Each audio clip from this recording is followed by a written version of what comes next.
الحمد للہ وحدہ والصلاة والسلام علی من لا نبی بعد اما بعد فاعوذ باللہ من الشیطان الرجیم بسم اللہ الرحمن الرحیم اہدنا الصراط المستقیم صدق اللہ العظیم وبلغنا رسولہ النبی الکریم ونحن علی ذلک لمن الشاہدین والشاکرین والحمد للہ رب العالمین۔ کل سورہ آل عمران کا تذکرہ کیا تھا، جس میں اللہ سبحانہ و تعالیٰ نے ابتدا میں ہی اپنی الوہیت کا، اپنی وحدانیت کا ذکر فرمایا تھا، اور میں نے عرض کیا تھا کہ یہ تقریباً اس کی جو ابتدائی 80 آیات ہیں، 80 کے قریب آیات ہیں، اس میں اللہ سبحانہ و تعالیٰ نے اہل کتاب خصوصاً جو نجران کے عیسائی آئے تھے ان کا رد فرمایا تھا۔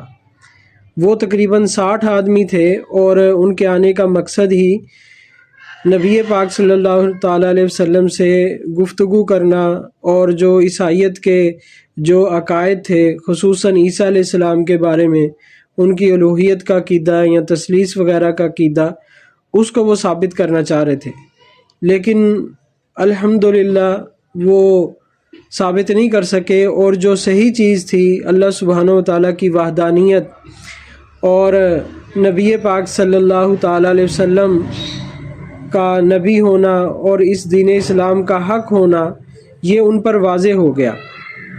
دلائل کے ساتھ اللہ تعالیٰ نے آیات نازل فرمائیں جس پر وہ لاجواب ہو گئے، حالانکہ ان کے اندر وہ ماہر ترین لوگوں کو لے کر آئے تھے جو اپنے مذہب میں علمی اعتبار سے ماہر تھے، قابل تھے، ان کو لے کر آئے تھے، لیکن کیونکہ قرآن اور یہ جو اسلام ہے یہ باقی تمام دینوں پر غالب ہے، دلیل کے اعتبار سے بھی کہ باقی جو دین ہے ان کے عقائد و نظریات ہیں جو اسلام کے مخالف ہیں، وہ دلیل کے ساتھ اسلام کا مقابلہ نہیں کر سکتے۔ اسی وجہ سے اللہ سبحانہ و تعالیٰ نے کہا کہ یہ دلیل کی بنیاد پر تو انکار نہیں کر رہے، یہ حسد کی بنیاد پر رسول اللہ صلی اللہ تعالیٰ علیہ وسلم کا انکار کر رہے ہیں۔ تو یہ تقریباً 80 کے قریب آیات بنتی ہیں جس میں اللہ تعالیٰ نے مختلف انداز میں اسلام کی حقانیت کو اور عیسائیوں کے اہل کتاب کے نظریات کا بطلان کیا ہے۔ اور کیونکہ قرآن کی صفت ہے فرقان، فرقان کا معنی ہی ہے کہ جو حق اور باطل کے درمیان فرق کر دے، جس میں اللہ سبحانہ و تعالیٰ نے ان کا جو بنیادی عقیدہ تھا کہ عیسیٰ علیہ السلام معاذ اللہ خدا ہیں یا خدا کے بیٹے ہیں یا تثلیث کا حصہ ہیں، اس کا رد فرمایا، اور فرمایا کہ اللہ سبحانہ و تعالیٰ نے ہر چیز کو پیدا کیا ہے، وہ حی لا یموت ہے، اور جن چیزوں کی جن کی تم عبادت کرتے ہو یا جن کو تم خدا مانتے ہو ان کو بھی اللہ نے پیدا کیا ہے۔ وہ ہمیشہ سے نہیں تھے بلکہ وہ پیدا ہوئے، اور وہ ہمیشہ نہیں رہیں گے، ان پر فنا آئے گی۔ تو اس بات کو انہوں نے مانا کہ واقعتاً حقیقت تو یہی ہے، تو پھر بات ثابت ہو گئی کہ تمہارا عقیدہ جو ہے یہ غلط ہے۔ اس پر پھر جب دلیل سے لاجواب ہو گئے، مباہلے کی طرف بھی دعوت دی گئی، نبی پاک صلی اللہ تعالیٰ علیہ وسلم مباہلے کے لیے بھی تیار ہو گئے، لیکن وہ پھر ڈر گئے۔ ان کو سمجھ آ گئی کہ یہ اللہ کے سچے نبی ہیں، اگر ہم مباہلے میں لے کر جاتے ہیں اپنے بیوی بچوں کو تو یہ ہمارے لیے ہلاکت ہی ہلاکت ہے۔ تو اس پر بھی وہ پھر نہیں آئے، اور پھر ان کے ساتھ انہوں نے کیا کیا، نہ تو اسلام قبول کیا، نہ مباہلے کے لیے آئے، اور جنگ کے لیے بھی تیار نہیں ہوئے۔ تو وہ جزیہ پر جو تھے وہ مان گئے کہ ٹھیک ہے ہم آپ کو سالانہ جزیہ دیا کریں گے۔ تو اس طرح بھی گویا کہ اللہ سبحانہ و تعالیٰ نے اسلام کو فوقیت عطا فرمائی۔ اب ان میں ایک بنیادی چیز تھی جس کو اللہ سبحانہ و تعالیٰ نے یہاں ذکر کیا، هو الذی انزل علیک الکتاب منہ آیات محکمات ہن ام الکتاب و اخری متشابہات، کہ اللہ سبحانہ و تعالیٰ فرما رہے ہیں کہ میں نے جو قرآن پاک نازل کیا ہے اس میں 2 طرح کی آیات ہیں۔ ایک وہ آیات ہیں جو محکمات ہیں، جو اصل جنہیں اللہ سبحانہ و تعالیٰ فرما رہے کہ ہن ام الکتاب، کہ وہ اس کتاب کی اصل ہے، اور ایک آیات تو یہ ہوئی، اور دوسری آیات کیا ہے؟ متشابہات ہیں، متشابہات ہیں۔ اب محکمات اور متشابہات کسے کہتے ہیں، اور ایمان والے کن چیزوں کے پیچھے چلتے ہیں، اور جو لوگ گمراہ ہوتے ہیں، کافر ہوتے ہیں، وہ کن کے پیچھے چلتے ہیں اور کن کے پیچھے چلنا چاہیے؟ تو یہاں اللہ تعالیٰ نے فرمایا کہ جو چیزیں محکمات ہیں، جن کا معنی واضح ہے، جن کی مراد کا پتہ ہے کہ اللہ سبحانہ و تعالیٰ نے یہ کون سی آیات نازل کیں، اس کا مطلب کیا ہے، مفہوم کیا ہے، اس کی مراد کیا ہے، تو وہ بالکل واضح ہیں۔ اور متشابہات وہ چیزیں ہوتی ہیں، وہ آیات ہیں کہ جس کا معنی معلوم نہیں ہوتا۔ پھر اس میں کیا ہوتا ہے، اس میں اللہ سبحانہ و تعالیٰ کی کیا مراد ہے، اس مراد کی حقیقت تک نہیں پہنچا جا سکتا۔ یہ بھی ایک بطور آزمائش کہ اللہ سبحانہ و تعالیٰ نے متشابہات کو نازل کیا ہے، تاکہ دیکھا جائے کہ ایمان والے کیا کرتے ہیں اور کافر لوگ اس میں کیا کرتے ہیں۔ آگے خود ہی اللہ سبحانہ و تعالیٰ نے فرمایا کہ جن کے دلوں میں کجی ہے تو وہ کیا کرتے ہیں، فَيَتَّبِعُونَ مَا تَشَابَهَ مِنْهُ، کہ وہ متشابہات کے پیچھے چلتے ہیں، یعنی کیونکہ وہ تو ان کے دلوں میں کجی ہوتی ہے، گمراہی ہوتی ہے، ان کی نیتیں درست نہیں ہوتی، اس لیے وہ ان الفاظ کا سہارا لیتے ہیں جن کے معنی واضح نہیں ہوتے، جس سے وہ گویا کہ اپنے مقصد کی طرف اس کو پھیر سکتے ہیں، لوگوں کو دھوکہ دے سکتے ہیں، اور وہ محکمات کی طرف نہیں آتے جس میں اللہ تعالیٰ نے ایک چیز واضح لکھی ہوتی ہے۔ تو اہل کتاب کا کیونکہ یہی طریقہ تھا، تو اس لیے اللہ تعالیٰ نے اس چیز کو بطور دلیل کے بھی اور بطور سند کے نازل فرما دیا اور بطور اصول کے نازل فرما دیا کہ اہل کتاب اس طریق پر عمل کر رہے ہیں کہ وہ کہہ رہے تھے کہ دیکھیں عیسیٰ علیہ الصلوۃ والسلام تو روح اللہ ہیں، کلمۃ اللہ ہیں، اور روح اللہ اللہ کی روح یعنی اللہ کا حصہ ہے، اللہ کا جز ہے۔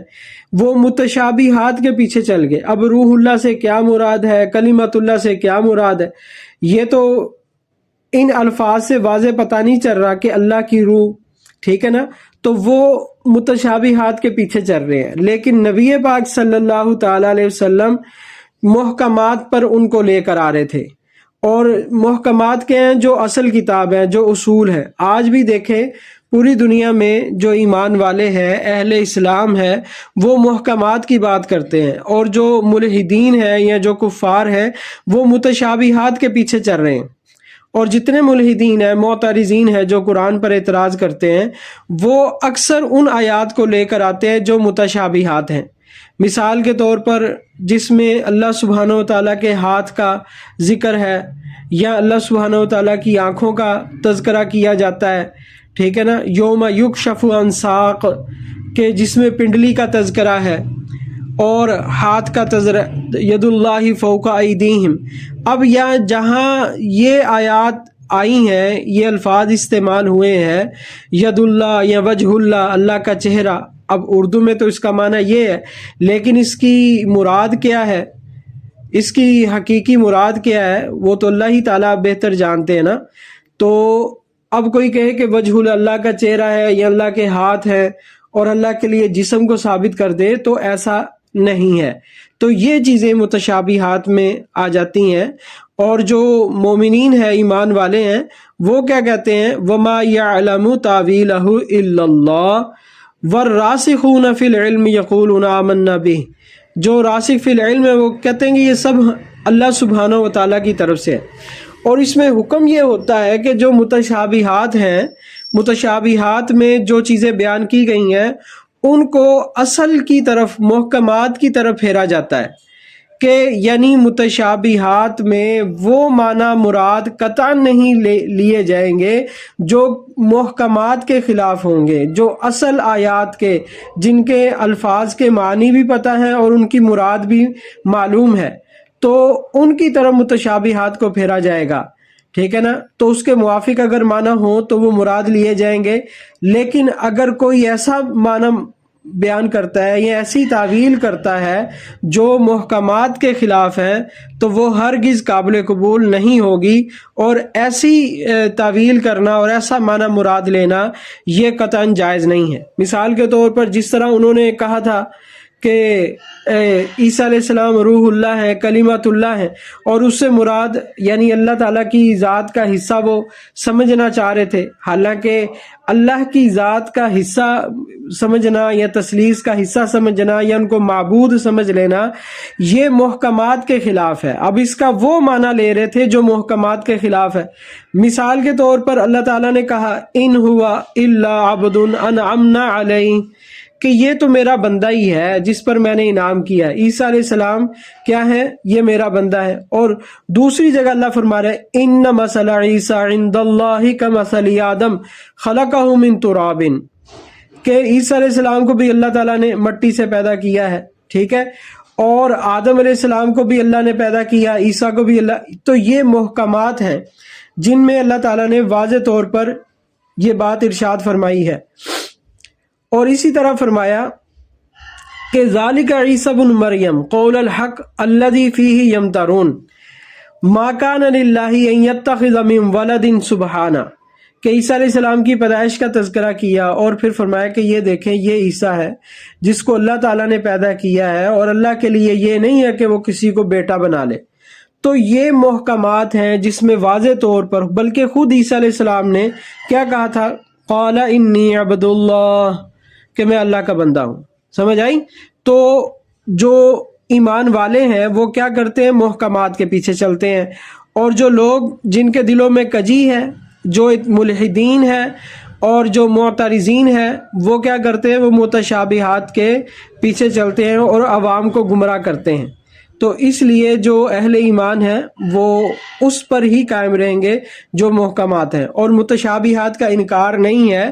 متشابہات یہ بھی اللہ سبحانہ و تعالیٰ کی طرف سے وہ آیات ہیں، ان کے بارے میں یہی ہے کہ یہ اللہ کی طرف سے ہیں اور اس کا معنی اور مفہوم اللہ ہی جانتے ہیں، بس ہمارا کام ہے اس پر ایمان لے کر آنا اور جو محکمات ہیں اس پر عمل کرنا۔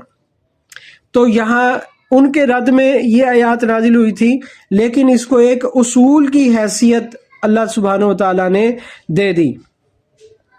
پھر آگے اللہ تعالیٰ نے ان کو تنبیہ فرمائی اہل کتاب کو کہ تم جو حق ہے وہ کسی دلیل کی بنیاد پر اس کو رد نہیں کر رہے، بلکہ تم محض دنیاوی لالچ کی وجہ سے، عہدے کی وجہ سے، یا حسد کی وجہ سے، یا مال و متاع کی وجہ سے تم ان چیزوں کا انکار کر رہے ہو، اور یہ ساری چیزیں عارضی ہیں، یہ ساری چیزیں ختم ہو جائیں گی۔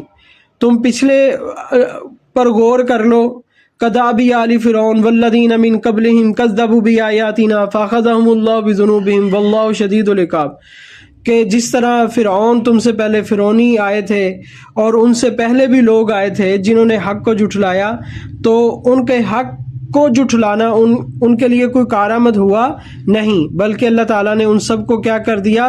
ہلاک کر دیا۔ اور یاد رکھو تم بھی اسی طرح ہلاک کر دیے جاؤ گے۔ آگے اللہ تعالیٰ نے بلکہ ان کو صاف تنبیہ فرما دی، قل للذین کفروا ستغلبون وتحشرون الی جہنم، کیا فرما دیجئے کہ تم بھی ان قریب جو ہے وہ مغلوب ہو جاؤ گے، اور دنیا کی اور آخرت کی دونوں ذلتیں تمہارا مقدر ہوں گی، اسلام غالب ہی آ کر رہے گا۔ تو چنانچہ ایسا ہی ہوا کہ اللہ سبحانہ و تعالیٰ نے اسلام کو غلبہ عطا فرمایا، اور یہ لوگ کچھ لوگ مارے گئے، ہاں جی، بنو قریظہ تھے، بنو نذیر تھے، اور اسی طرح مشرکین جو تھے یہ سارے کے سارے کئی ہلاک ہو گئے، کئی قیدی ہو گئے، اور جن کے مقدر میں حق کو قبول کرنا لکھا تھا اور جنہوں نے حق قبول کر لیا وہ تو الگ بات ہے۔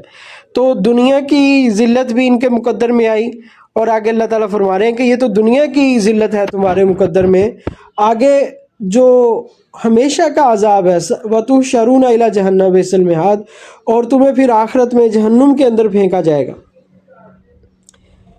تو نبی پاک صلی اللہ تعالیٰ علیہ وسلم کو اور صحابہ کو اللہ تعالیٰ نے غالب کر دیا۔ پھر آگے اللہ تعالیٰ نے مثال دی، قد کان لکم آیۃ فی فئتین التقطا فئۃ تقاتل فی سبیل اللہ، مثال پیش کی کہ دیکھیں جس طرح مشرکین تھے اور وہ اپنے آپ کو بڑا سمجھ رہے تھے، بڑی طاقت سمجھ رہے تھے اپنے آپ کو، تو ان کا حشر نہیں تم نے دیکھا کہ بدر میں ان کے ساتھ کیا ہوا یہ تھا کہ بدر میں مسلمانوں کی تعداد کم تھی اور جو کفار تھے ان کی تعداد زیادہ تھی، ان کے پاس سامان، لڑائی کا، حرب کا سامان اور گھوڑے اور زریں وغیرہ ان کے پاس زیادہ تھیں، لیکن مسلمانوں کے پاس کم تھی۔ مسلمان تقریباً 300 کے قریب تھے، 313 کے قریب، اور جبکہ کفار کی تعداد 1000 کے قریب تھی، جن کے پاس 700 اونٹ تھے، 100 گھوڑے تھے، اور مسلمان 300 کی تعداد میں تھے۔ ان کے پاس کل 70 اونٹ تھے، 2 گھوڑے تھے، 6 زریں تھیں، 8 تلواریں تھیں۔ تو لیکن ہوا کیا، اللہ سبحانہ و تعالیٰ نے دونوں کو ایک دوسرے کی تعداد جو نظر آ رہی تھی نا، وہ دگنی نظر آ رہی تھی۔ جب دگنی تعداد نظر آتی تھی تو مسلمانوں کی جب تعداد کو زیادہ دیکھتے تھے یہ کفار لوگ، تو ان کے دل کیا تھے، وہ رعب میں آ جاتے تھے کہ یہ اتنے لوگ، ہم 1000 ہیں، یہ کوئی 700-800 کے قریب ہیں، تو وہ ان کے دل گھبراتے تھے۔ اور جب مسلمان دیکھتے تھے کہ ان کی تعداد تو 1000 ہی تھی لیکن 2000 ان کو نظر آتے تھے، تو وہ زیادہ حق سبحانہ و تعالیٰ کی طرف متوجہ ہوتے تھے اور اللہ تعالیٰ کی ذات پر کامل توکل کرتے تھے اور اللہ تعالیٰ سے صبر اور استقلال مانگتے تھے، اور اللہ کے وعدوں پر یقین تھا ان کو کہ اللہ تعالیٰ نے وعدہ کیا ہے کہ اگر تم 100 ہوگے صبر کرنے والے تو تم 200 پر غالب آ جاؤ گے۔ تو آج اگر تم تعداد میں کم ہو تو اپنی تعداد سے زیادہ پر اللہ تعالیٰ تمہیں غالب کر دے گا۔ تو یہ اللہ تعالیٰ نے ان کو دکھایا، ان کو بتایا کہ یہ معاملہ ہوا۔ لیکن اہل کتاب نے کیا کہا کہ وہ تو عرب لوگ تھے کہ جو جنگ میں ماہر بھی نہیں تھے، اور تمہارا اگر ہم لوگوں سے واسطہ پڑا تو پھر ہم تمہیں بتائیں گے کہ کیا معاملہ ہوتا ہے، جنگ کیا چیز ہوتی ہے اور لڑائی کیا چیز ہوتی ہے۔ لیکن اللہ تعالیٰ نے مسلمانوں کی مدد کی، اور جو بنو قریظ تھے، بنو نذیر تھے، اللہ تعالیٰ نے ان میں سے تو ایک قبیلے کو تو مار دیا گیا اور دوسرے قبیلے کو جو ہے وہ یعنی عرب کے علاقے سے ان کو نکال دیا گیا۔ اخرج الیہود من جزیرۃ العرب، جزیرۃ العرب سے نکال دیا گیا۔ پھر آگے اللہ تعالیٰ نے دنیا کی زندگی کو، عارضی زندگی کو بتایا کہ یہ عارضی چیزیں ہیں، کہ جن چیزوں کے پیچھے لگ کر تم اسلام کا انکار کر رہے ہو، اپنی خواہشات کے پیچھے لگ کر، مال و دولت کے پیچھے لگ کر، اور بیوی بچوں کے پیچھے لگ کر، یا دنیاوی عہدوں کی غرض سے تم یہ جھٹلا رہے ہو، یہ ساری کی ساری چیزیں یہ فانی ہیں۔ اور ابدی اور بہترین چیزیں کیا ہیں، وہ ہے للذین اتقوا عند ربہم جنات تجری من تحتها الانہار خالدین فیہا وازواج مطہرہ ورضوان من اللہ۔ وہ اصل میں جنت ہے کہ جہاں یہ ساری چیزیں اللہ تعالیٰ تمہیں عطا فرمائیں گے، مال و دولت بھی ہوگی، سونے اور چاندی کے محلات ہیں، اور زعفران اور مشک اور عنبر سے ان کا گارا بنا ہے، وہ اس سے محلات تیار کیے گئے، ان میں پاکیزہ بیویاں ہیں، حوریں ہیں۔ اور وہ کن لوگوں کو ملے گی؟ وہ ایمان والوں کو ملے گی، جو اللہ تعالیٰ سے یہ امید کرتے ہیں کہ اللہ ہمارے گناہوں کو معاف فرما اور ہمیں اپنے آخرت کے عذاب سے بچا۔ تو یہ گویا کہ ان کو ساتھ ساتھ ترغیب بھی دی گئی ہے۔ اور ایمان والے تو وہ ہوتے ہیں کہ جو صبر کرنے والے، صدقہ کرنے والے، اللہ کی راہ میں مال خرچ کرنے والے، روزے رکھنے والے، اور راتوں کو اٹھ کر اللہ تبارک و تعالیٰ سے استغفار کرنے والے، والمستغفرین بالاسحار، یہ ایمان والوں کی صفات ہوتی ہیں۔ شاہد اللہ انہ لا الہ الا ہو، یہاں بھی اللہ تعالیٰ نے ان کا رد فرمایا کہ تم اللہ کے سوا کسی اور کو معبود بناتے ہو اور اللہ کے ساتھ کسی کو شریک ٹھہراتے ہو، تو یہ بات تو اللہ اس بات کی گواہی دیتا ہے کہ اللہ کے سوا کوئی معبود نہیں ہے، تو اور اللہ تعالیٰ کی گواہی یہ کافی ہے۔ اور اس کے ساتھ ساتھ اللہ کے فرشتے ہیں جو لا تعداد ہیں۔ فرمایا کہ پہلے آسمان میں 1 انچ بھی جگہ ایسی نہیں ہے کہ جہاں ملائکہ نہ ہو، فرشتے نہ ہو، جو اللہ تعالیٰ کی پاکی کو بیان کر رہے ہیں، اللہ تعالیٰ کی تسبیح اور تحلیل میں مشغول ہیں۔ اور فرشتوں کے بوجھ کی وجہ سے آسمان جو ہے نا وہ چڑچڑاتا ہے، جس طرح تخت پر یا چارپائی پر اگر وزن ڈالا جائے تو اس میں سے آواز آتی ہے، تو اس طرح کی آواز آتی ہے۔ تو اللہ تعالیٰ کی وحدانیت کی گواہی تو فرشتے بھی دیتے ہیں، وَأُولُو الْعِلْمِ قَائِمًا بِالْقِسْطِ، اور جو اہل علم ہے وہ بھی اللہ تعالیٰ کی وحدانیت کی گواہی دیتے ہیں۔ تو اللہ تعالیٰ کو تو تمہاری ضرورت نہیں ہے انسانوں کی کہ وہ کوئی یہودی یا کوئی عیسائی اللہ تعالیٰ کے معبود ہونے کی گواہی دے، تو اللہ تعالیٰ کے لیے تو یہ کافی ہیں، اللہ تعالیٰ کو ان چیزوں کی ضرورت نہیں ہے۔ تو مطلب یہ ہے کہ تمہارا ہی فائدہ ہے اگر تم اللہ سبحانہ و تعالیٰ کی وحدانیت کو قبول کرتے ہو، عقیدہ توحید کو مانتے ہو اور تثلیث سے برات کا اعلان کرتے ہو، تو یہ تمہارے لیے بہتر۔ اور دوسری طرف یہاں اہل علم کی بھی فضیلت بیان کر دی گئی کہ اللہ سبحانہ و تعالیٰ نے اپنے ساتھ اور ملائکہ کے ساتھ اہل علم کو شریک کیا ہے گواہی میں، تو معلوم ہوا کہ اللہ تعالیٰ کے ہاں علم کی بڑی قدر ہے۔ اس لیے انسان کو علم دین سیکھنا چاہیے تاکہ اللہ سبحانہ و تعالیٰ نے جو فضائل بیان کیے ہیں علم کے، اس فضائل میں سے ہمیں بھی حصہ مل جائے۔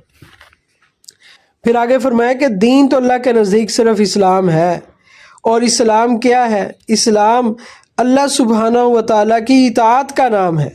اللہ سبحانہ و تعالیٰ اسلام کرتے گردن نہادن، کہ اللہ کے سامنے اپنی گردن کو جھکا دینا، جو حکم آ جائے اپنے سر کو اللہ سبحانہ و تعالیٰ کے آگے تسلیم خم کر دینا۔ تو اس لیے اگر تم یہ دعویٰ کرتے ہو کہ تم اللہ کے محبوب ہو، اللہ کے اولیاء ہو، تو پھر تمہیں یہ کرنا چاہیے کہ اللہ سبحانہ و تعالیٰ کے حکم کے آگے اپنی گردنوں کو کیا کرو؟ جھکا دو۔ لیکن انہوں نے کیا کیا ہے کہ تم بجائے اس کے کہ اسلام لے آؤ، تم نے تو اپنی خواہشات کو دین بنا لیا ہے، اور تم کیا کرتے ہو؟ خنزیر کو کھاتے ہو، شراب کو پیتے ہو، ٹھیک ہے نا، اور صلیب کی تم عبادت کرتے ہو۔ تو یہ تو کوئی اسلام نہیں ہے۔ اسلام تو عقیدہ توحید کا نام ہے، اسلام تو اللہ سبحانہ و تعالیٰ کے سامنے جھک جانے کا نام اسلام ہے۔ جیسا کہ اللہ تعالیٰ اپنے حبیب کو فرماتے ہیں کہ اگر یہ آپ سے حجت کرتے ہیں اور آپ سے جھگڑتے ہیں تو آپ ان کو کہیں فَقُلْ أَسْلَمْتُ وَجْهِيَ لِلَّهِ وَمَنِ اتَّبَعَنِ، کہ آپ فرما دیجیے کہ میں نے تو اپنا چہرہ اللہ کے سامنے جھکا دیا ہے، اور جو ایمان والے ہیں وہ بھی اللہ کے سامنے اپنے چہروں کو اور اپنی گردنوں کو جھکاتے ہیں۔ اور آپ ان سے بھی کہیں کہ اگر تم اہل کتاب یہود و نصارہ اگر تم ایمان لے آتے ہو اور اسلام قبول کر لیتے ہو تو پھر تو تم ہدایت پر ہو، اور اگر اسلام کو قبول نہیں کرتے تو پھر یاد رکھنا اللہ کی ذات تمہیں دیکھ رہی ہے، اور اللہ تعالیٰ اس کا پورا پورا بدلہ تمہیں دیں گی۔ اور یہ ایسے بدبخت لوگ تھے کہ بجائے اس کے کہ یہ اسلام قبول کرتے، انہوں نے کیا کیا؟ انہوں نے اللہ تعالیٰ کی آیات کا انکار کر دیا، اور جو لوگ اللہ تعالیٰ کا پیغام ان کے پاس لے کر آتے تھے وہ ان کو قتل کرنے لگے۔ انبیاء کو انہوں نے قتل کیا، ٹھیک ہے نا، اور علماء کو قتل کیا، جو امر بالمعروف کرتے تھے، جو ان کو حق بات کی طرف بلاتے تھے، تو یہ لوگ ان کو کیا کرتے تھے؟ قتل کر دیتے تھے۔ تو اللہ تعالیٰ نے فرمایا کہ ان کے لیے دنیا اور آخرت میں ان کے اعمال تباہ و برباد ہو چکے ہیں، اور آخرت میں ان کا کوئی حصہ نہیں ہے۔ اس لیے تو جب ان کو اللہ کی کتاب کی طرف بلایا جاتا ہے کہ تم آؤ اور اللہ کی کتاب کی طرف تم آؤ، تو یہ اس کا انکار کر دیتے۔ اور بلکہ اللہ تعالیٰ نے فرمایا کہ تم تورات اور انجیل کو مانتے ہو نا، تو تورات اور انجیل میں ہی دیکھ لو کیا لکھا ہوا ہے۔ تورات اور انجیل میں کیا لکھا ہوا ہے؟ تورات اور انجیل میں یہی لکھا ہوا ہے کہ اللہ کی عبادت کرنی ہے، اللہ کے سوا کسی اور کی عبادت نہیں کرنی۔ تو یہ آگے سے حجتیں کرتے تھے کہ نہیں نہیں ہم حق پر ہیں، اگر خدا نہ خواستہ ہمیں جہنم میں ڈالا بھی گیا تو لن تمسنا النار الا ایام معدودات، کہ ہمیں تو بس گنتی کے چند دن ہی جہنم میں رہنا پڑے گا۔ وہ چند دن کون سے مراد لیتے تھے؟ کہ جس میں انہوں نے وہ بچڑے کی پوجا کی تھی، عبادت کی تھی، کہ بس وہ 40 دن ہی تقریباً بنتے ہیں، بس اتنا ہم جہنم میں رہیں گے اگر زیادہ، اور اس سے زیادہ نہیں رہ سکتے۔ تو اللہ تعالیٰ نے ان کی اس بات کا رد کر دیا کہ نہیں نہیں ایسا نہیں ہوگا، بلکہ جو مومنین ہیں وہ ہمیشہ جنت میں رہیں گے، اور جو کافر ہیں وہ ہمیشہ جہنم میں رہیں گے، اور جہنم اور جنت کو اللہ سبحانہ و تعالیٰ نے کافروں پر حرام کر دیا ہے۔ پھر اللہ تعالیٰ نے اپنی الوہیت اور کو بیان کیا اور اپنی قدرت کو بیان کیا اور اپنے مالک الملک ہونے کو بیان کیا کہ اللہ ہی ملک کا مالک ہے، جس کو چاہتا ہے دیتا ہے، تم ظاہری چیزوں کو دیکھ کر فیصلہ نہیں کر سکتے۔ قل اللہم مالک الملک تؤتی الملک من تشاء وتنزع الملک ممن تشاء وتعز من تشاء وتذل من تشاء بیدک الخیر انک علی کل شیء قدیر۔ ہر چیز اللہ کے اختیار میں ہے۔ اللہ زندہ سے مردہ کو، مردہ سے زندہ کو، رات سے دن کو، دن سے رات کو پیدا کرتا ہے، ٹھیک ہے نا؟ تو اسی کے اختیار میں ہے۔ تو اللہ تعالیٰ کی مدد جس کے ساتھ ہوگی وہی غالب آئے گا۔ اور مومنین کا کام کیا ہے؟ مومنین کو تنبیہ فرما دی کہ مومنین کا کام یہ ہے کہ وہ اللہ کی مانے اور ایمان والوں کی ہی مانے۔ مومنین کی دوستی ایمان والوں کے ساتھ ہونی چاہیے، کافروں کو اپنا دوست نہیں بنانا چاہیے، خاص طور پہ یہ کافر لوگ جو تمہارے دین کے دشمن ہیں، تمہارے پیغمبر کے دشمن ہیں، یہ اللہ سبحانہ و تعالیٰ کی ذات کا انکار کرتے ہیں، اس کے ساتھ شریک ٹھہراتے ہیں، تو ایسے کافروں کے ساتھ کوئی دوستی نہیں ہے۔ لا تتخذوا اليہود والنصارى اولیاء، اللہ تعالیٰ نے فرما دیا واضح طور پر، یا ایھا الذین آمنوا لا تتخذوا اليہود والنصارى اولیاء، کہ یہود و نصارہ کو اپنا دوست نہ بناؤ، کیونکہ ان کے منہ پر کچھ ہوتا ہے، ان کے اندر کچھ ہوتا ہے۔ آج بھی دیکھ لیں کہ زبانی عہد و پیمان تو کرتے ہیں، یہ بھی فلسطین میں کیا ہو رہا ہے، بار بار جنگ بندی کا اعلان کرتے ہیں، معاہدے کرتے ہیں، لیکن باوجود ان معاہدوں کے پھر حملے کر رہے ہیں، پھر مسلمانوں پر تشدد کر رہے ہیں، اور ان کو بلکہ اور زیادہ معاہدہ کر کے، جنگ بندی کا معاہدہ کر کے، امن کا معاہدہ کر کے، اور زیادہ جو ہے وہ خطرناک ترین ہتھیاروں کو استعمال کر رہے ہیں۔ تو یہ یہود کی فطرت ہے، اپنے وعدوں کی خلاف ورزی کرنا اہل کتاب کا یہی وتیرہ ہے۔ لیکن مسلمان کیا کرتے ہیں؟ مسلمان اپنے وعدوں پر پابند ہوتے ہیں، اور اللہ تعالیٰ نے آگے فرما دیا کہ اگر تم چاہتے ہو کہ اللہ کے محبوب بن جاؤ تو پھر اللہ کے نبی کی اطاعت کرنی ہے، ہر حال میں اللہ کے نبی کی اطاعت کرنی ہے۔ اطیعوا اللہ و اطیعوا الرسول، جب تم اللہ کی اطاعت کرو گے تو اللہ تعالیٰ تمہیں محبوب رکھے گا اور تمہارے گناہوں کو اللہ سبحانہ و تعالیٰ معاف فرما دے گا۔ پھر آگے حضرت مریم، کیونکہ آل عمران سورت کا نام ہے، عمران حضرت مریم کے والد کا نام، مریم ابنت عمران اللتی، تو مریم کے والد کا نام عمران تھا، اور آل عمران میں کیونکہ عمران حضرت عمران کی اولاد کا تذکرہ ہے، تو اسی مناسبت سے اس کو یہاں اللہ سبحانہ و تعالیٰ نے حضرت مریم کا تذکرہ فرمایا، جو حضرت مریم کی والدہ تھیں۔ انہوں نے کیا کیا تھا؟ انہوں نے ایک نظر مانی تھی کہ جو عمران کی بیوی تھی، حضرت عمران کی بیوی تھی، اذ قالت امرأۃ عمران ربی انی نذرت لک ما فی بطنی محررا فتقبل منی انک انت السمیع العلیم۔ انہوں نے کہا کہ یا اللہ اگر تو مجھے بیٹا دے گا نا تو میں اس کو تیرے لیے آزاد کر دوں، یعنی وہ تیرے کاموں کے لیے، بیت المقدس کی خدمت کے لیے میں اس کو وقف کر دوں گی۔ لیکن ہوا کیا کہ اللہ تعالیٰ نے ان کو بیٹے کی بجائے بیٹی عطا فرمائی، جس کا نام حضرت مریم تھا۔ تو انہوں نے کیونکہ نیت کی تھی کہ یا اللہ میں بیٹا ہوا تو تیرے لیے وقف کروں گی بیت المقدس کے لیے، تیرے دین کے لیے، تو جب بیٹی ہوئی تو انہوں نے کہا کہ یا اللہ یہ تو میرے بیٹی ہوئی۔ تو اب وہاں کیونکہ یہ نہیں تھا سلسلہ کہ بچیاں جو ہیں وہ خدمت کریں بیت المقدس وغیرہ کی، تو لیکن ان کی نیت ایسی پاکیزہ نیت تھی اور ایسی خالص نیت تھی، اللہ تعالیٰ نے اس کو قبول کیا۔ تو بہرحال انہوں نے اپنی بیٹی کا نام انی سمیتھا مریم انی اعوذھا بک وذریتھا من الشیطان الرجیم، تو جب بیٹی پیدا ہوئی تو انہوں نے کہا کہ یا اللہ اس کو اور اس کی اولاد کو شیطان سے بچانا۔ چنانچہ کہتے ہیں کہ جب بھی کوئی بچہ پیدا ہوتا ہے نا تو شیطان اس کو چوگا لگاتا ہے، لیکن حضرت مریم کو اور مسیح علیہ السلام عیسیٰ ابن مریم کو جب وہ پیدا ہوئے تو ان پر شیطان کا اثر نہیں چلا۔ تو یہ ان کی والدہ کی دعا کی برکت تھی جو انہوں نے مانگی تھی، انی اعوذھا بکا وذریتھا من الشیطان الرجیم۔ اس لیے کبھی بھی انسان کو دعا سے نہیں ہٹنا چاہیے اور مایوس نہیں ہونا چاہیے۔ اولاد کتنی بھی خرابی کی طرف کیوں نہ جاری ہو تو اولاد کو بد دعا نہیں دینی چاہیے، بلکہ ان کے لیے ہمیشہ دعا کرنی چاہیے۔ اور دعا، والدین کی دعا اولاد کے حق میں ضرور قبول ہوتی ہے، ہر دعا اللہ سبحانہ و تعالیٰ قبول فرماتے ہیں۔ تو خاص طور پر والدین کی دعا ان کے اولاد کے حق میں ہمیشہ ان کے لیے ہدایت کو اور عافیت کو مانگا جائے۔ تو اللہ سبحانہ و تعالیٰ بعض دفعہ کسی مصلحت کی وجہ سے دیر ہوتی ہے لیکن اللہ تعالیٰ اس کو قبول فرماتے ہیں۔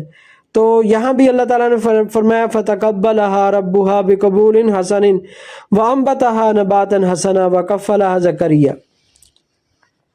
تو خیر اللہ تعالیٰ نے ان کی نیت کو بھی قبول کیا۔ حضرت مریم پھر وہیں بیت المقدس کی خدمت کے لیے تو حضرت زکریا علیہ السلام ان کی کفالت کرنے لگے۔ پھر ان میں اختلاف ہوا کہ بھئی اس کی کفالت کون کرے گا، تو انہوں نے قرہ ڈالا، قرہ حضرت زکریا کے نام نکلا، تو پھر ان کی وہ خدمت کرنے لگے۔ تو حضرت زکریا علیہ السلام ان کے پاس جب بھی جاتے حضرت مریم کے پاس تو وہاں بے موسمی پھل پاتے۔ کلما دخل علیہا زکریا المحراب وجد عندہا رزقا قال یا مریم انا لکی ھذا۔ تو وہ پوچھا انہوں نے کہ مریم تجھے یہ پھل کہاں سے ملے، نہ تو یہاں سے باہر گئی، نہ باہر سے کوئی تجھے یہاں ملنے آتا ہے، اور پھل بھی بے موسمی ہیں، تو یہ کہاں سے؟ قالت ہوا من عند اللہ ان اللہ یرزق من یشاء بغیر حساب۔ ان کا یہ تو میرا اللہ مجھے دیتا ہے۔ آسمانوں سے اللہ سبحانہ و تعالیٰ ان کے لیے پھل اتارتے تھے۔ تو اندازہ فرمایا کتنی نیک خاتون تھی۔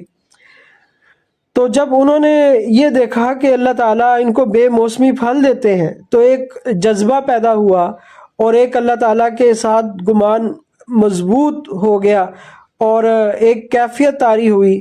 تو انہوں نے حضرت زکریا کی اولاد نہیں تھی، بیٹا نہیں تھا، تو اس وقت پھر انہوں نے دعا مانگی اس کیفیت کے ساتھ، ہنالک دعا زکریا ربہ قال ربی ھب لی من لدنک ذریۃ طیبہ انک سمیع الدعاء، کہ یا اللہ تو اس کو بے موسمی پھل دے سکتا ہے، مجھے بھی اولاد عطا فرما۔ چنانچہ حضرت زکریا علیہ السلام کو پھر اللہ تعالیٰ نے خوشخبری دی، بوڑھے ہو چکے تھے، بیوی بھی بانجھ تھی، کوئی اولاد نہ تھی اور امید بھی نہ تھی، لیکن اللہ تعالیٰ نے اپنی قدرت سے ان کو پھر بیٹے کی خوشخبری سنائی۔ فنادتہ الملائکہ وہو قائم یصلی فی المحراب، وہ نماز پڑھ رہے تھے محراب میں کھڑے کہ فرشتہ آیا اور فرشتے نے آ کے خوشخبری دی، ان اللہ یبشرک بیحییٰ مصدقا بکلمۃ من اللہ وسیدا وحصورا ونبیا من الصالحین، کہ اللہ نے آپ کی دل سے نکلی ہوئی دعا کو قبول کر لیا ہے اور اللہ تعالیٰ آپ کو ایک بیٹا دیں گے جس کا نام یحییٰ ہوگا، اور ایسا اللہ نے نام بھی رکھ دیا اور فرمایا کہ یہ ایسا نام ہے اس سے پہلے میں نے کسی کا یہ نام ہی نہیں رکھا، وہ سردار ہوں گے، پاکیزہ ہوں گے اور نبی ہوں گے۔ تو اتنی بشارتیں اللہ تعالیٰ نے ان کو عطا فرمائی۔ اللہ تعالیٰ کی ذات عطا کرنے والی ہے، بخشنے والی ہے، دینے والی ہے۔ کوئی اللہ تعالیٰ سے مانگے تو صحیح، کوئی اللہ تعالیٰ سے اس جذبے کے ساتھ اللہ تعالیٰ سے مانگے کہ یا اللہ تو عطا فرما، تو اللہ تعالیٰ کی عطا اور رحمت کے دروازے کھلے ہوئے۔ تو انہوں نے کہا کہ یا اللہ کوئی نشانی، ان کا 3 دن آپ بات نہیں کر سکیں گے، 3 دن تک آپ بولنا بھی چاہیں گے آپ کی زبان نہیں بول سکے گی۔ چنانچہ ایسا ہی ہوا، اللہ تعالیٰ نے ان کو پھر اولاد کی نعمت سے نوازا۔ یہاں حضرت مریم کا پھر آگے قصہ، پہلے ان کی والدہ کی حضرت مریم کی پیدائش کا تذکرہ تھا، پھر حضرت مریم کی آگے حضرت مسیح علیہ السلام کا تذکرہ، حضرت مریم کا تذکرہ فرمایا گیا، ان کی صفات کا تذکرہ اللہ تعالیٰ نے کیا کہ اللہ تعالیٰ نے ان کو بڑی صفات دی تھی۔ اذ قالت الملائکۃ یا مریم ان اللہ اصطفاکی وطہرکی واصطفاکی علی نساء العالمین، کہ فرشتوں نے کہا مریم اللہ تعالیٰ نے تجھے چنا ہے، تجھے پاک کیا ہے اور تجھے جہان بھر کی عورتوں پر تجھے فضیلت عطا کی ہے، تو بھی اپنے رب کا شکر ادا کر۔ یا مریم اقنتی لربک واسجدی وارکعی مع الراکعین، تو اللہ کے سامنے جھک عاجزی اختیار کر، اللہ کو سجدہ کر اور جھکنے والوں کے ساتھ جھکا کر۔ تو یہاں یہ پھر حضرت مریم کا تذکرہ کہ دیکھیں عیسیٰ علیہ السلام کیا تھے، وہ حضرت مریم کے بیٹے تھے۔ تو بھائی خدا پیدا تھوڑی ہوتا ہے، خدا پھر آگے اللہ تعالیٰ نے مریم کو بشارت دی کہ میں تجھے بھی ایک بیٹا دوں گا۔ فرشتے نے آ کے بشارت دی، ان اللہ یبشرک بکلمۃ منہ اسمہ المسیح عیسی ابن مریم وجیہا فی الدنیا والآخرہ ومن المقربین، کہ وہ جو تجھے اللہ تعالیٰ ایک بیٹا دیں گے، جو کلمہ دیں گے۔ یہاں اللہ تعالیٰ نے کلمہ، کیونکہ وہ کلمہ کن سے اللہ تعالیٰ نے ان کو پیدا کیا تھا، ان کا نام بھی بتا دیا کہ وہ مسیح ہوں گے جن کا نام عیسیٰ بن مریم ہوگا، اور دنیا اور آخرت میں اللہ تعالیٰ ان کو وجیح بنائیں گے، اور دنیا اور آخرت میں اللہ سبحانہ و تعالیٰ ان کو باروب اور اللہ تعالیٰ صاحب عزت ان کو بنائیں گے، اور وہ بچپن میں اور بڑھاپے کی حالت میں کلام کریں گے اور وہ صالحین میں سے ہوں گے۔ حضرت مریم حیران ہوئی کہ یہ کیسے ہوگا؟ قالت ربی انا یکون لی ولد ولم یمسسنی بشر قال کذالک اللہ یخلق ما یشاء۔ انہوں نے کہا کہ یہ کیسے ہوگا، یعنی میں نہ میری شادی ہے نہ میں کوئی غلط عورت ہوں، تو یہ کیسے ہوگا؟ تو انہوں نے فرمایا کہ یہ اللہ تعالیٰ کے چاہنے سے ہوگا۔ اذا قضا امرا فانما یقول له کن فیکون، تو یہ اللہ سبحانہ و تعالیٰ کے امر کن سے ہوگا۔ چنانچہ اللہ تعالیٰ نے ان کو پھر وہ بیٹا عطا فرمایا، اور ایسا بیٹا جو نبی تھا، اور جن کو اللہ تعالیٰ نے کتاب کا علم دیا، حکمت کا علم دیا، تورات اور انجیل اللہ سبحانہ و تعالیٰ نے ان کو سکھا دی، یعنی بے شمار انعامات کیے، روح القدس سے ان کی تائید کی۔ جہاں جاتے تھے حضرت جبرائیل علیہ السلام ان کے ساتھ ہوتے تھے۔ بغیر باپ کے حضرت عیسیٰ علیہ السلام کو پیدا کیا گیا۔ اس طرح پھر کیونکہ وہ ان کی پیدائش ایسی تھی کہ جو ایک کرامتاً تھی، معجزاتاً تھی، تو آگے پھر ان سے جو زندگی میں ان سے جو احوال ہے وہ بھی سراپا معجزات تھے۔ اللہ تعالیٰ نے ان کو بے شمار معجزات عطا فرمائے۔ وَرَسُولًا إِلَىٰ بَنِي اسرائیل، یہ بنی اسرائیل کی طرف رسول بن کر آئے۔ اور اللہ تعالیٰ نے فرمایا کہ ہر نبی کو اللہ تعالیٰ نے جس طرح معجزات عطا فرمائے، معجزہ نبی کی نبوت کی دلیل ہوتی ہے۔ تو کیونکہ یہ اللہ تعالیٰ نے ان کو نبی بنایا تھا، اس لیے بے شمار معجزات عطا فرمائے۔ ان میں کیا تھا؟ انی اخلق لکم من الطین کہیئۃ الطیر فانفخ فیہ فیکون طیرا باذن اللہ۔ ایک مٹی سے ہاتھ سے پرندہ بناتے اور اس میں پھونک مارتے تو وہ پرندہ کیا کرتا؟ وہ زندہ ہو جاتا اور وہ اڑ جاتا۔ اللہ تعالیٰ نے فرمایا باذن اللہ، یہ اللہ کے اذن سے ہوا ہے، یہ مسیح علیہ السلام کا کمال نہیں ہے، یہ پیچھے میرا حکم چل رہا ہے، میرا امر چل رہا ہے۔ وَأُبْرِئُ الْأَكْمَحَ وَالْأَبْرَصَ وَأُحْيِي الْمَوْتَىٰ بِإِذْنِي وَأُنَبِّئُكُم بِمَا تَأْكُلُونَ وَمَا تَدَّخِرُونَ۔ یہ مسیح علیہ السلام کے معجزات کا ذکر کیا گیا کہ جو مادر ذات اندھا ہوتا تھا، جو کوڑی کا مریض ہوتا تھا، وہ عیسیٰ علیہ السلام ان پر ہاتھ پھیرتے، اللہ تعالیٰ ان کو شفا دے دیتا۔ مردوں کو عیسیٰ علیہ السلام زندہ کرتے بِإِذْنِ اللہ، اللہ کے حکم سے۔ اور جو لوگ کھانا کھا کر آتے تھے اور جو گھروں میں چھوڑ کر آتے تھے، مسیح علیہ السلام بتا دیتے تھے کہ تم نے یہ کھایا ہے اور یہ چھوڑ کر آئے ہو۔ إِنَّ فِي ذَلِكَ لَآیَةً لَکُمْ إِن كُنتُم مُؤْمِنِینَ۔ آگے اللہ تعالیٰ فرما رہے ہیں کہ یہ دیکھو، اصل میں ان کے وہ لوگوں کو یہ بھی گمراہ کرتے تھے کہ یہ مسیح علیہ السلام کو نہیں مانتے۔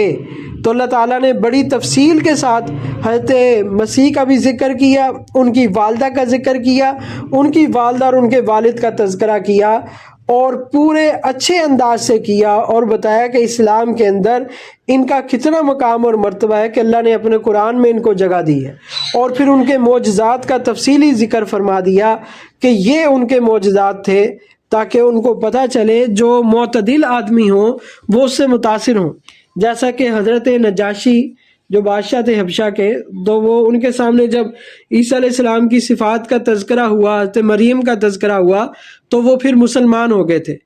اپنے اسلام کو ظاہر تو نہیں کیا، تو ظاہر کرنا چاہ رہے تھے، لیکن وہ ان کے جو وزراء وغیرہ تھے وہ ان کے خلاف ہو گئے۔ تو انہوں نے کہا کہ میں تو تمہیں آزمانا چاہتا تھا کہ تم کہیں اپنے دین پر پکے ہو کہ کچے ہو۔ تو بہرحال انہوں نے اپنے اسلام کو مخفی رکھا۔ جب عیسیٰ علیہ السلام کے متعلق قرآنی تعلیمات کو سنا تو وہ سمجھ گئے کہ یہ واقعتاً اللہ کا کلام ہے اور یہ حقیقی باتیں ہیں اور سچی باتیں ہیں، ٹھیک ہے نا۔ تو مسیح علیہ السلام کا تذکرہ بڑی تفصیل کے ساتھ، ان کی والدہ مریم، پھر ان کی والدہ اور والد عمران کا تذکرہ کیا تاکہ یہ لوگ قریب آ جائیں، اور جو ان میں ماننے والے ہوں گے، معتدل ہوں گے، وہ تو سمجھ جائیں گے اور وہ ایمان لے آئیں گے۔ اور دوسرا یہ ہے کہ جو ضدی ہیں اور جو بحث کے لیے آئے ہیں ان کا بھی منہ بند ہو جائے گا اور وہ لاجواب ہو جائیں گے۔ اب کیونکہ یہ ساری حقیقت تھی، اور اس ساری حقیقت سے جو اللہ تعالیٰ نے واقعہ بیان کیا ان کی پیدائش کا، تو اس میں گویا کہ ان کا رد ہو گیا کہ دیکھو جو پیدا ہو رہا ہے وہ خدا کیسے ہو سکتا ہے، وہ اللہ کا بیٹا کیسے ہو سکتا ہے، جس کی ماں ہے اور اس کی ماں کے آگے والدین ہیں، ایک پورا سلسلہ نسب ہے۔ چلو وہ بغیر باپ کے پیدا ہوئے ہیں تو، لیکن بغیر ماں کے نہیں پیدا ہوئے۔ آدم علیہ السلام بغیر ماں باپ کے پیدا ہوئے، تو جو پیدا ہو رہا ہے، جو کھا پی رہا ہے، جو دودھ پی رہا ہے، جو کھانا کھا رہا ہے، ہاں جی، ظاہر ہے جو کھانا وغیرہ کھائے گا اس کو قضائے حاجت بھی ہوگی، تو جو کھانا بھی کھا رہا ہے، قضائے حاجت بھی کر رہا ہے، تو وہ خدا ہو سکتا ہے؟ خدا ان چیزوں سے پاک ہے۔ تو یہ اچھی طرح یعنی ان کا رد کر دیا۔ یہ ان کے رد میں ہی یہ ساری چیزیں، پھر عیسیٰ علیہ السلام کی زندگی کے بارے میں کچھ چیزیں، پھر ان کے ساتھیوں کا تذکرہ کیا، مسیح علیہ السلام کے ساتھیوں کا اور ان کے حواریوں کا تذکرہ کیا کہ ان کے حواری جو تھے وہ فلما احس عیسیٰ منہم الکفر قال من انصاری الی اللہ قال الحواریون نحن انصار اللہ آمنا باللہ واشہد بأننا مسلمون، کہ ان کے انصار کا تذکرہ کیا، ساتھیوں کا، کہ دیکھو وہ تو ان پر ایمان لے کر آئے تھے اور ان کی مدد کے لیے تیار تھے، اور انہوں نے کہا کہ آپ گواہ رہیں کہ ہم مسلمان ہیں۔ تو انہوں نے بھی اسلام کا دعویٰ کیا تھا ان کے حواریوں نے۔ تو تم بھی اگر مسیح علیہ السلام کے حواری بننا چاہتے ہو اور ان کے پیروکار بننا چاہتے ہو تو تم بھی پھر اس چیز کا عزم اور ارادہ کرو اور اسلام کو قبول کرو، جیسا کہ ان کے ساتھیوں نے قبول کیا تھا۔ اور جو ان کے مخالفین تھے اللہ تعالیٰ نے ان سے مسیح علیہ السلام کی حفاظت فرمائی تھی۔ مکروا ومکر اللہ واللہ خیر الماکرین، اور تمہیں میں سے وہ رسول الیٰ بنی اسرائیل تھے، اور بنی اسرائیل میں یہودیوں نے ہی کیا کیا تھا کہ ان کے خلاف تدبیر کی تھی کہ ہم مسیح علیہ السلام کو معاذ اللہ قتل کر دیتے ہیں۔ تو گویا کہ دو طبقے تھے، ایک ماننے والا اور ایک نہ ماننے والا۔ تو اللہ تعالیٰ نے جو مسیح علیہ السلام کے ماننے والے تھے اللہ نے ان کو ہی غالب کرنا ہے۔ اور مسیح علیہ السلام کے ماننے والے کون ہیں؟ جو حقیقی معنی میں ان کو مانتے ہیں، یعنی ان کو اللہ کا پیغمبر، اللہ کا رسول، اللہ کا بندہ مانتے ہیں اور ان کی تعلیمات پر عمل کرتے ہیں۔ اور انہوں نے یہی کہا تھا کہ محمد عربی صلی اللہ علیہ وسلم پر ایمان لے کر آؤ۔ تو بہرحال جب انہوں نے عیسیٰ علیہ السلام کو کوشش کی کہ ان کو قتل کر دیا جائے اور پورا پلان بنایا، تو پھر اللہ تعالیٰ نے عیسیٰ علیہ السلام کی حفاظت کی۔ آگے اس کا اللہ تعالیٰ تذکرہ فرمائے، اذ قال اللہ یا عیسیٰ انی متوفیک ورافعک الی ومطہرک من الذین کفروا۔ تو بقایا انشاءاللہ کل اس پر تھوڑی سی بات کریں گے کہ عیسیٰ علیہ السلام کو اللہ سبحانہ و تعالیٰ نے کیسے زندہ آسمانوں پر اٹھا لیا، اس کے متعلق باقی انشاءاللہ کل۔ وآخر دعوانا ان الحمد للہ رب العالمین۔